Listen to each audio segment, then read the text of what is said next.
What up, friends? Today I want to share with you some of the narrated process of sketching and painting the people from yesterday.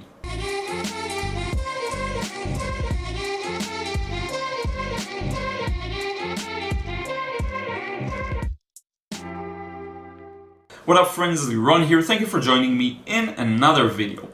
So as I mentioned, today I want to show you some full process. I said yesterday that I may do it, and I decided to do it. I chose actually two figures from yesterday's video, and I just want to narrate the whole process and let you know a bit about my thoughts as I approach them. As I said in the previous video as well, this is taken directly from my upcoming course on drawing and sketching people. I'm really excited about this one. It's going to be focused on the drawing and sketching aspect in a very fun, intuitive, sort of visual perception kind of way, and not necessarily relying on knowledge of the anatomy of the human figure and stuff like that. I will have, of course, some explanation about that, but I mainly want it to be a fun, creative experience for people who want to learn how to sketch and draw people from observation or from photos in just a fun way. Okay, so without further ado, let's get to the process. Okay, so I'm starting here with the second figure. I just think it's a more interesting one, and I think I also did a better job at it. So starting with the head, I always start with the head. Now, one thing you want to pay attention to is that you leave enough room for the body. I do it from just my gut. I go with that. It's not going to work for everyone, and so I would recommend you kind of measure, and you do see me occasionally measuring with my fingers, placing them, trying to count how many heads are in the torso, how many, the torso, what's the length of the torso compared to the feet. And I kind of put a dot in there and just mark it so that I know where to stop my lines, okay? This is something very common. I do it a lot when I draw people. When I do buildings and sort of scenes, you see me usually going more on intuition. And the reason why is that it's just easier for me. And also because people are much more challenging in a sense of, if you get even something small wrong, it will hurt the feel of it. It just won't feel right. Because as humans ourselves, we're meant to recognize the way other humans look in a very accurate way. And this is why portrait drawing, for example, is so challenging. It's not necessarily that easy to draw a portrait. What's really hard is to draw a portrait that actually looks like the person you've been trying to draw.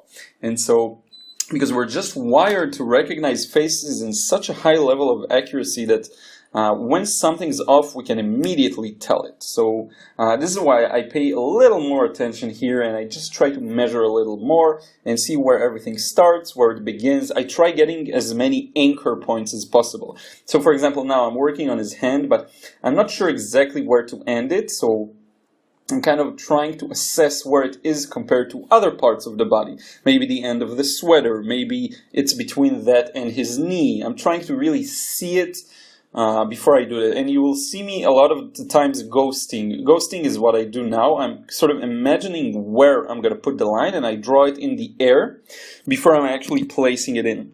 Ghosting is more useful and more necessary, quite frankly, when you have to do long straight lines, because then you really have to have the lines finish at some specific point, but also when drawing people. Now with the hands are, again, as always, a big challenge.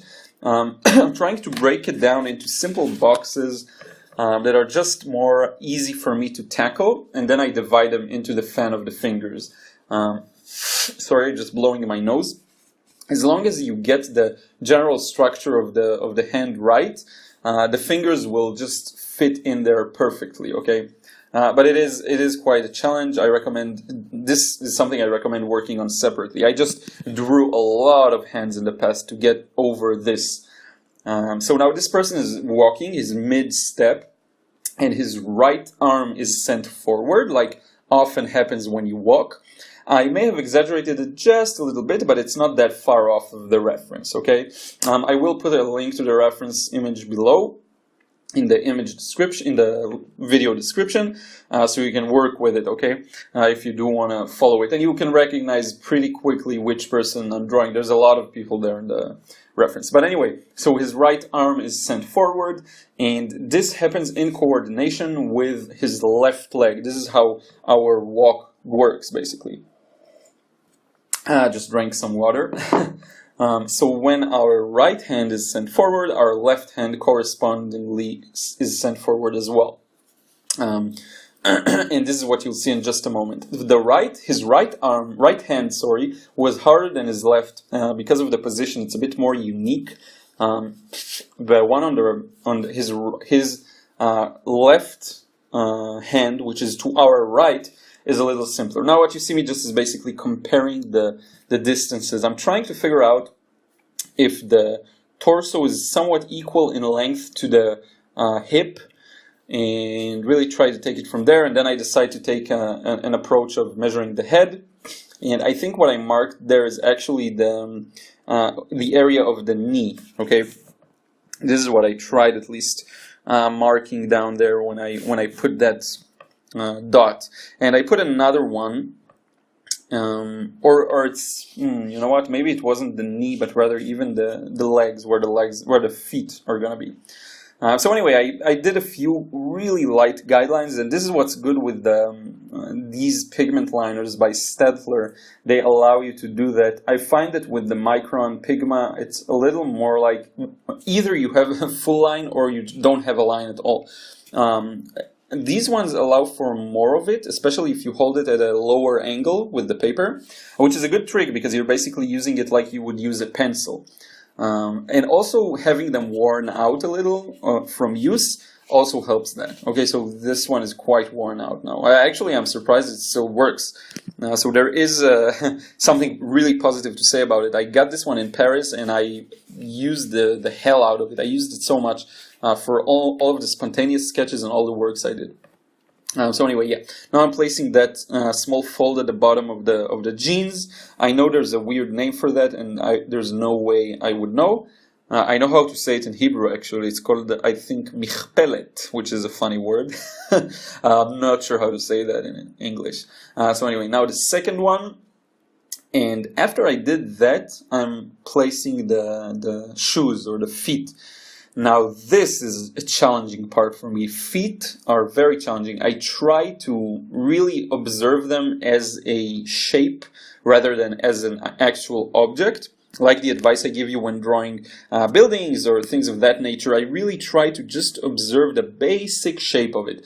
Because it's just lines at different angles, and it's super challenging. If you actually try to see what you like to try to draw the top of the leg and then the bottom, oh, you're not going to get out of it. You need to combine, I think, and this is something I talked about in a really old video, I think, when you learn how to draw people. I like more the direct approach of just sketching from observation. However, it is very important at some points to take one body part and examine it fully and understand how it works and how it functions, and work on that solely. And then when you draw the entire figure, it's just easier. So I always have this balance. It's like micro and macro. On a micro level, I want to learn how to draw each finger of the hand and the palm itself. I want to understand how the neck interacts with the head and all of those good stuff. Now, on the macro level, I just want to sketch and have fun and do that from observation. Because for me, at least, the approach of just heavy anatomy studies is a little too much at times. So anyway, I think combination of both is what works the best, okay? If you can combine both methods, that's the best of both worlds, basically. So now I'm trying to get some definition on the face. I have no idea what I'm doing here. He had some sunglasses. I just put them in. It looks like he has just beard and eyes. But anyway, this is something I correct later on, so it will be better in a few moments. Just adding a few more details, and basically this one will be ready for just finalization with a thick black marker, or maybe with watercolor, depending on, you already saw the time-lapse maybe, so this one I did with just the marker. But anyway, yeah, this one is done, and now I'm moving on to the next figure.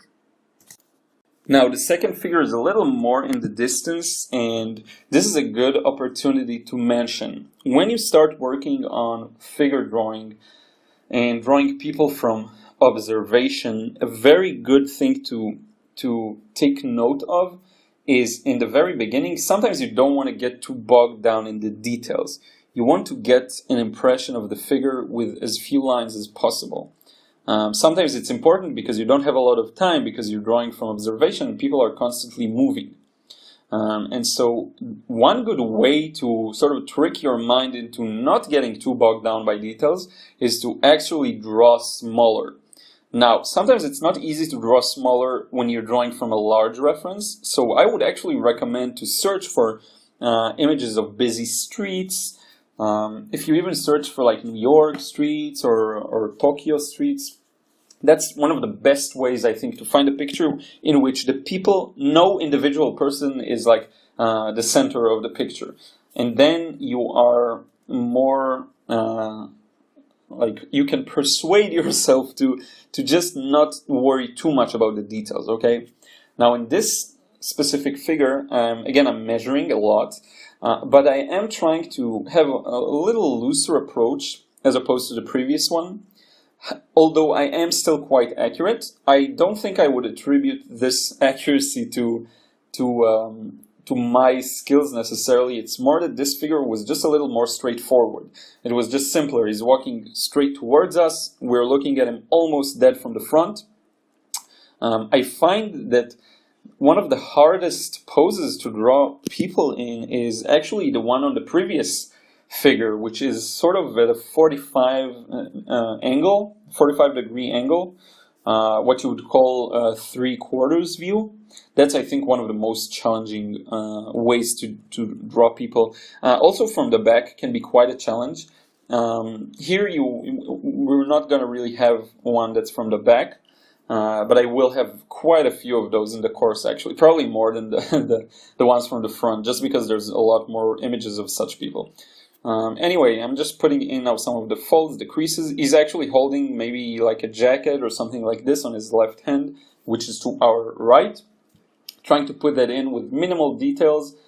Just put some indication for the folds and creases. What's really going to make this one look really good is the legs, because one of them is sent forward while the other one is really mid-step. So if you look at the two previous figures, one of them for which you didn't see the process, but the second one you did see the process, both of their feet are on the ground. Now with this figure, both of his feet aren't on the ground. One is sent forward, and I believe another one is barely touching the ground. And this is just a very cool position to capture the movement. Okay, now I'm sort of assessing that the torso is about the same length as almost his entire legs. But anyway, yeah, this is just a really cool pose to get, to capture sort of mid-step. So you'll see this leg is just sent forward. It's completely on the ground. Now the other one, and you'll see it thanks to the angle that it's at. And you see I'm slowly working the details. I got it a little too thick in the beginning. I drew an extra line to the left. So it's okay, sometimes you don't get these things immediately on the first try, that's fine. But now we're going to see, because I don't really remember, we're going to see if his left feet, which is to our right, is actually on the ground partially or in the air. So yeah, it was in the air, I remember now. It doesn't touch the floor at all. So this is just a very cool pose to capture again. You see the front leg here, it's fairly flat because it's facing towards us. Well, a bit to the right, yes. And the other one is mid-step. You will see a lot of sort of dramatic action poses done in a bit more extreme manner than this, but yeah, something similar.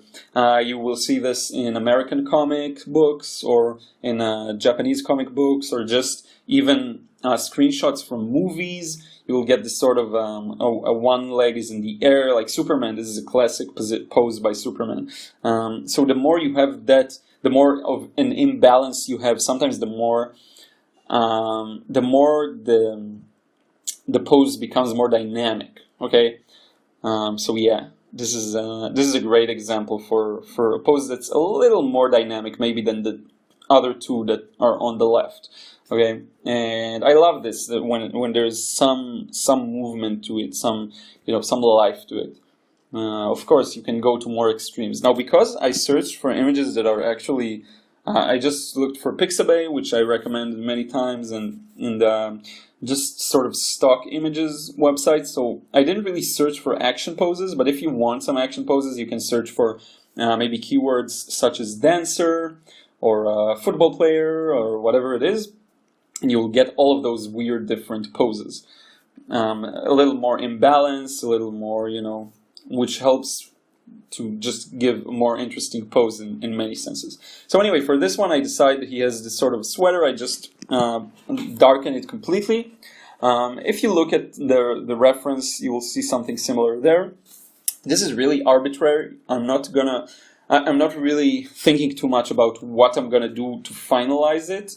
I just want to make sure that my values are interesting. They don't even have to be accurate. In this example, the easy solution for this looked like just let's make his sweater completely black and make the jeans maybe slightly darker. And you can see how it really makes the scarf pop, which is, I think, a very nice effect here.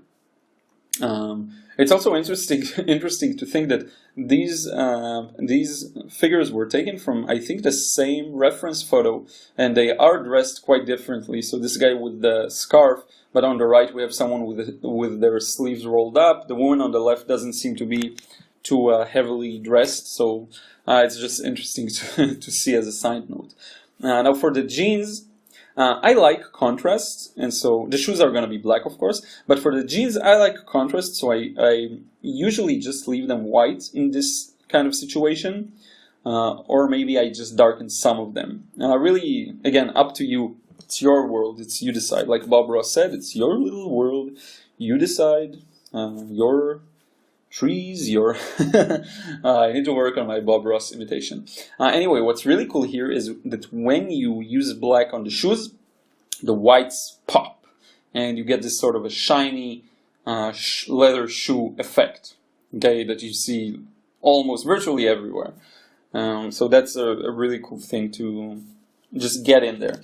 Now, it did feel like the jeans are a little too light, so I'm just putting in some shadows for the creases, for the folds in the fabric. Usually the leg that's farther away from us will be a little darker, so I'm sort of doing that, indicating some folds. Maybe I'll darken it a little more just to give it a little bit of a better look.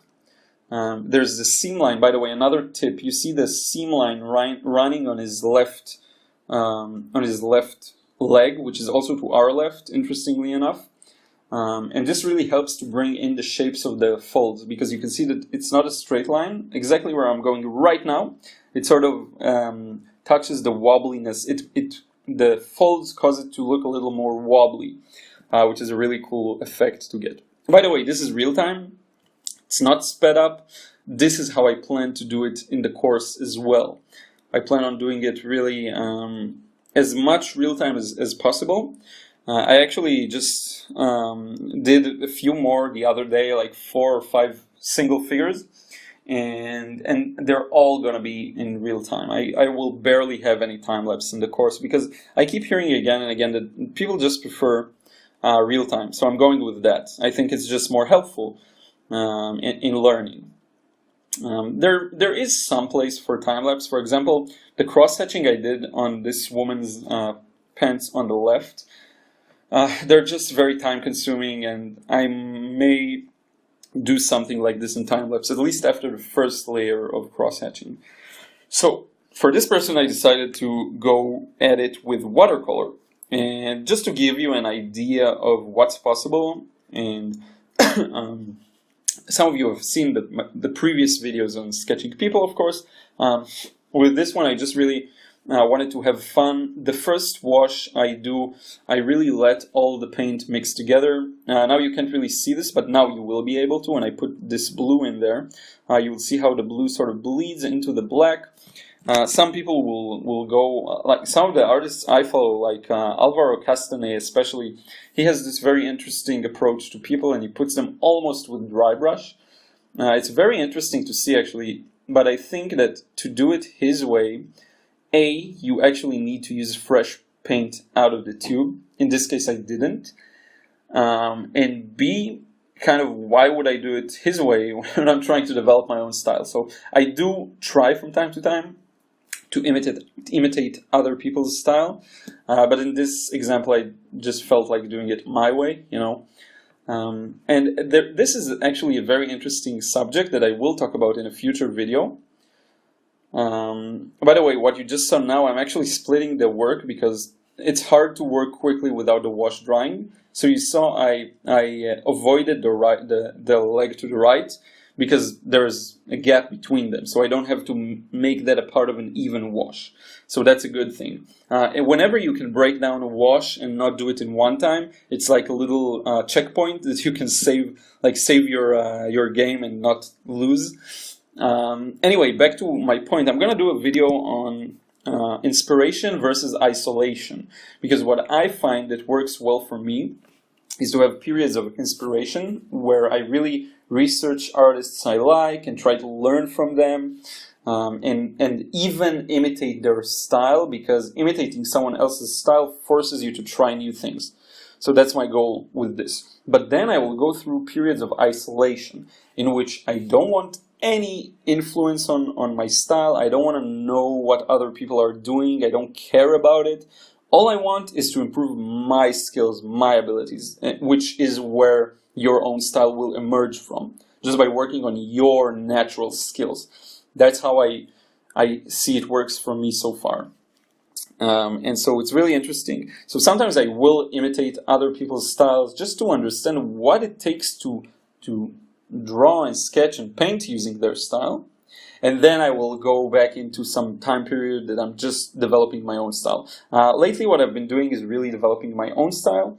I did do a few tutorials by Peter Schiller. Some of you who are following me on Instagram may saw some of those. But it was just because I lacked some inspiration, honestly, and I needed the push.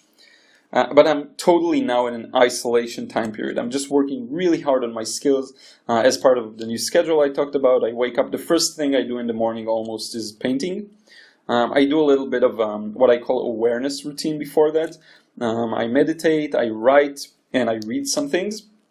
And, you know, I eat breakfast and stuff. And then immediately the first work kind of related task is actually painting.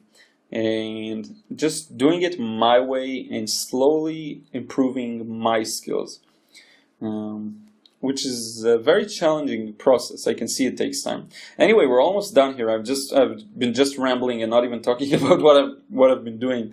But yeah, that's gonna be in the course. I will try to ramble less. I will try to talk a bit more about what I'm actually doing. Okay, so rest assured regarding that. I will post further updates on when it's going to be out, when it's going to be ready. I'm working on it really hard. I'm going to record tomorrow, the day after, like really extensively. So anyway, I think this one is nearly done. The one thing I would add, and I'm sorry if the audio isn't 100% overlapping, because I think there was some problem that caused some weird delay. But anyway, now the only thing that's left is basically the tie and the shadows on his face and neck, like I just put in, and also this weird jacket that he's carrying. Once we get those details in place, it's done. Now I felt it's too strong, the paint I just used, so I'm cleaning my brush in a moment. I'm just taking the brush, cleaning it in pure water, dropping some of the water back into the cup, but then going over and just letting it smudge. By the way, the paint I'm using here is actually Winsor Newton, the black. The blue is Daniel Smith, and the purple also. So it's kind of a mix, and I will say that the Daniel Smith is more, of course, more professional than the Winsor Newton Cotman. And here's the final result.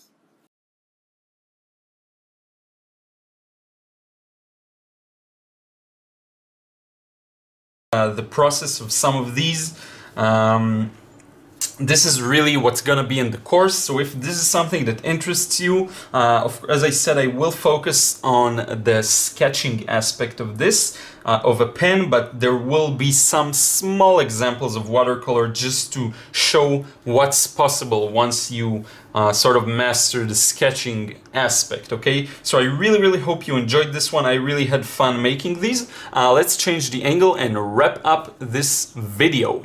So friends, I hope you enjoyed this video, and I hope hearing my narration and actually seeing this in real time helps you understand what goes on in my mind as I sketch these, what kind of resources I use, how I observe things, and the way to compare different elements to get the accurate result eventually, okay? So I will keep you updated about this course. I believe I will finish with all of the content creation pretty quickly actually this week, because I've been working on it with a lot of passion, and so I will finish with that probably this week, maybe the middle of next week, and then I have some other things to set up, like the actual platform on which the course can be viewed. I have to connect it to some other parts, and yeah, if some of you are already enrolled in my basic drawing course, the one course that I have right now that is not on Udemy or something like this, those of you who are, you know it. When I will publish the video, I will remind you to let me know, because you will have a discount for this one. Okay, so thank you so much for watching. I hope you enjoyed seeing this full narrated process. Don't forget to subscribe here and follow me on Instagram and Snapchat for more frequent updates on what I'm doing and some work in progress as well. And I will see you again in another video tomorrow.